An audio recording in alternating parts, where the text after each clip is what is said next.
Custo de vida, emprego e desemprego, cesta básica, tarifas públicas, salário mínimo. Agora, na Brasil Atual, a análise do DIEESE. E nós vamos conversar agora com Ana Georgina Dias, ela que é economista e supervisora do escritório do DIEESE na Bahia. Bom dia, Ana. Bom dia.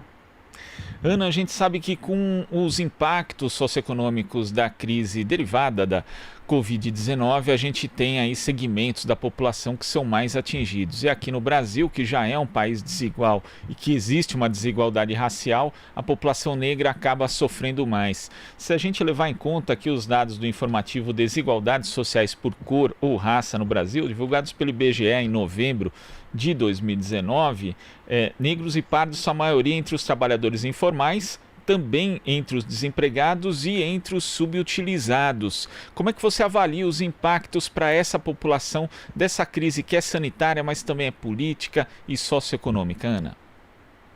Bom, exatamente pela questão da desigualdade e por termos uma inserção tanto no mercado de trabalho quanto nas outras esferas da vida de forma menos privilegiada, obviamente que o impacto de uma pandemia como a Covid-19, sobretudo uma pandemia que é ligada muito à questão, por exemplo, de saneamento, condições de moradia, isso nos afeta muito mais, né? E também, se nós levarmos em consideração o grande impacto, sobretudo, né, sobre o emprego, né? Normalmente, nesse tipo de crise, a sociedade toda, obviamente, ela é atingida, mas a população negra, até pela forma que se insere no mercado de trabalho, normalmente nas ocupações mais precárias, naquelas que têm muito menos estabilidade, né? Nós podemos dizer que esses impactos eles serão, de fato, muito maiores. Basta a gente pensar, por exemplo, numa questão bastante simples, que é a forma de prevenção através da lavagem de mãos, né? O tempo inteiro, a maior parte, uma boa parte das pessoas que não têm acesso ao saneamento no Brasil são pessoas negras, né? Do mesmo jeito, a questão do adensamento dentro das residências. Nós temos aí a maior parte da população negra, um dado aqui de Salvador, 33% da população da cidade vive em residências com pouca condição e muito adensamento, né? Nas periferias, muita gente na mesma residência.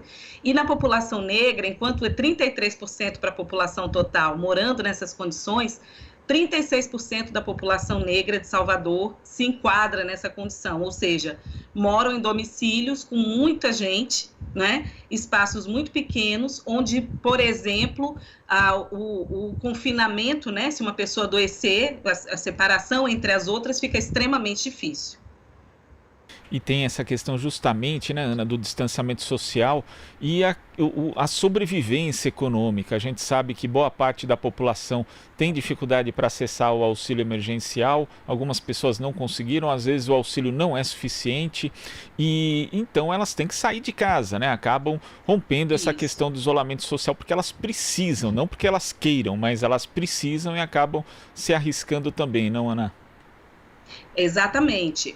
O fato de uma boa parte da população negra ter esse tipo de ocupação informal e num momento onde as medidas de isolamento social tornam quase impossível, né, a permanência delas no sentido de ter algum trabalho, né?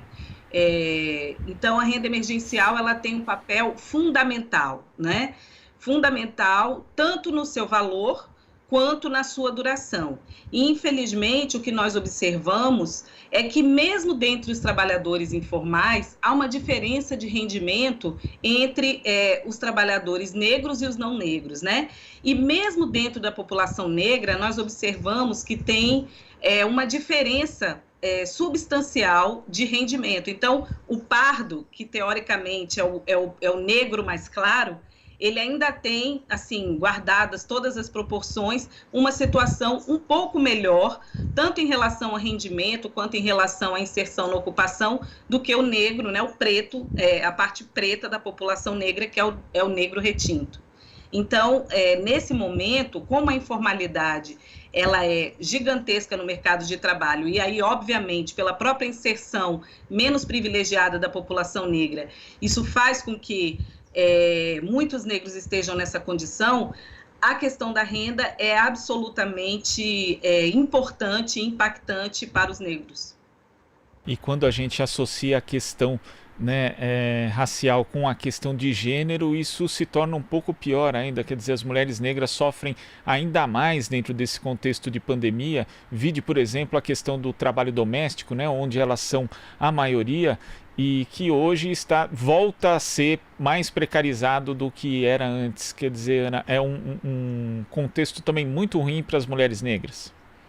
Sim, as mulheres negras normalmente são a base da pirâmide, né? Somos a síntese do que tem de pior, mais precário no mercado de trabalho. Ocupações muito mais precárias, a menor remuneração, né?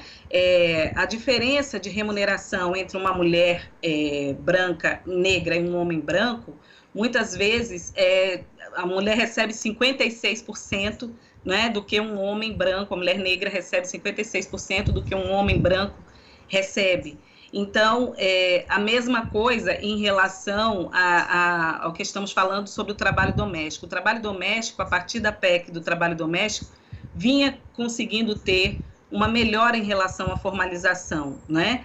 Mesmo antes da pandemia, com uma crise já estava no nosso mercado de trabalho, isso começou a piorar, né? E com a pandemia, o que a gente observa, além de ter muitas dessas trabalhadoras que perderam o emprego, muitas também adoecendo exatamente porque não foram dispensadas do emprego com a manutenção de sua renda. Ou seja, uma coisa importante também destacar, grande parte das mulheres negras são chefes de família. Então, nesse momento, mesmo com toda essa crise sanitária e o risco, né, de contrair Covid-19, muitas permanecem trabalhando, né? Então, assim, não é simplesmente uma questão de renda para aquelas que perderam o trabalho, mas é, sobretudo, uma questão de proteção à saúde dela e de suas famílias para aquelas que precisam continuar trabalhando. Agora, Ana, diante desse quadro e das possíveis dificuldades que a gente já vislumbra, mesmo no pós-pandemia, já que a economia brasileira não vinha num quadro de estagnação já há alguns anos, é necessário que sejam tomadas, que sejam elaboradas e executadas, na verdade, medidas para garantir a sobrevivência econômica das famílias, não? Sim, sim. E nesse contexto, exatamente pela dificuldade do momento em relação ao emprego, a renda mínima, a renda mínima ou o auxílio emergencial é extremamente importante, né? É extremamente importante para todos os trabalhadores em situação de vulnerabilidade, para os desempregados, para aqueles que são informais, né? Mesmo para aqueles que trabalham por conta própria e nesse momento não tem como permanecer trabalhando, mas, sobretudo, quando a gente fala em trabalhadores com precarização, a gente está falando de trabalhadores negros, né?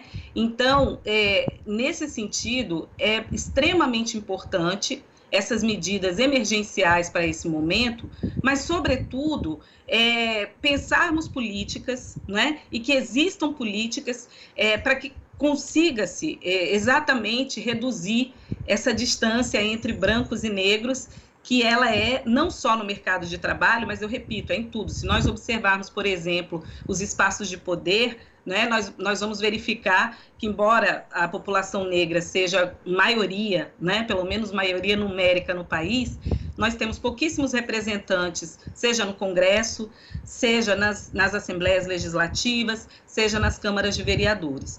E, sobretudo, nesse momento em que nós temos aí um grande retrocesso em diversas questões importantes para a sociedade brasileira como um todo, para os trabalhadores como um todo, como os negros têm uma situação já mais desigual, os impactos disso acabam tendo um efeito muito maior sobre essa população. Tá certo, Ana. Queria agradecer demais sua participação aqui no Jornal Brasil Atual e até a próxima. Até a próxima.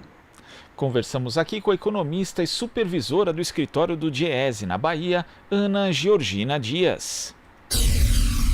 Aqui você ouve as notícias que os outros não dão. Jornal Brasil Atual.